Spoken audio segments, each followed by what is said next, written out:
Assalamualaikum warahmatullahi wabarakatuh. Shalom, Namo Buddhaya, Om Swastiastu, dan salam kebajikan. Perkenalkan, nama saya Eka Trimanunggalsari dari SMP Negeri 23 Malang, kelas 87. Pada kesempatan kali ini, saya akan menjelaskan pelaku korupsi adalah sampah masyarakat. Hadirin sekalian, saat ini negara kita tercinta Republik Indonesia sedang dilanda krisis akhlak dan perilaku yang merugikan negara dan perekonomian negara. Pelaku yang mengambil hak orang lain untuk kepentingan diri sendiri yaitu korupsi. Untuk menghilangkan aksi kriminal korupsi, tindak pidana korupsi saat ini sering sekali kita dengar dan juga sudah menyebar di masyarakat luas. Namun sayangnya, hukum yang menjerat mereka sama sekali tidak menjadikan mereka jerah. Sebelum kita masuk lebih dalam untuk topik yang akan saya bahas pada hari ini, izinkan saya menjelaskan sejatinya apa itu korupsi. Korupsi bersumber dari bahasa Latin, yaitu corruption, yang memiliki kata kerja rusak, busuk, menggoyahkan, memutar balik, atau bahkan menyogok. Tak luput juga dalam pasal 2 Undang-Undang Nomor 31 Tahun 1999 dimaksud korupsi adalah perbuatan melawan hukum dengan maksud memperkaya diri sendiri ataupun orang lain yang dapat merusak perekonomian negara atau keuangan negara.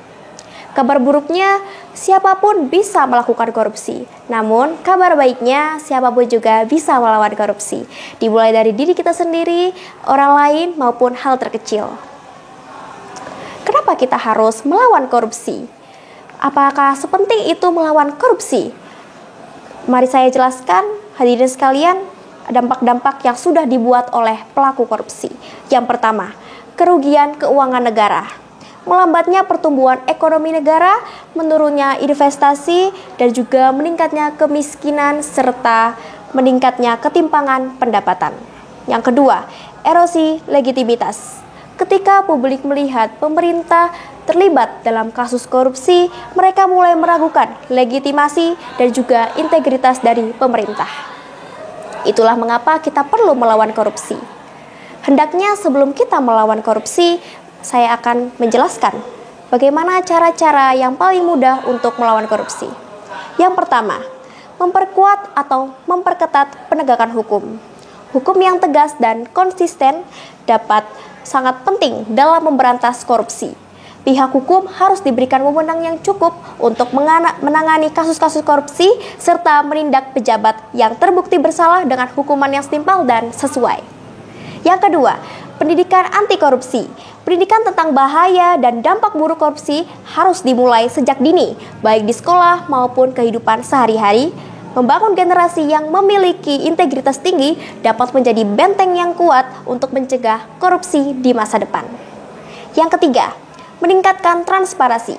Salah satu cara paling efektif untuk memberantas korupsi yaitu dengan memastikan semua proses di lembaga publik transparan. Pemerintah perlu membuka akses informasi, terutama yang berkaitan dengan pengelolaan anggaran, tender proyek, dan keputusan strategis lainnya. Hadirin yang saya hormati, hendaknya setelah saya menyampaikan pidato dengan tema kali ini, kita bisa bersama-sama bergotong royong, berjuang untuk melawan korupsi. Generasi yang akan datang selalu mengikuti jejak kita. Hendaknya apapun yang kita tanam, maka selalu itu pun yang kita tuai. Terima kasih. Wassalamualaikum warahmatullahi wabarakatuh.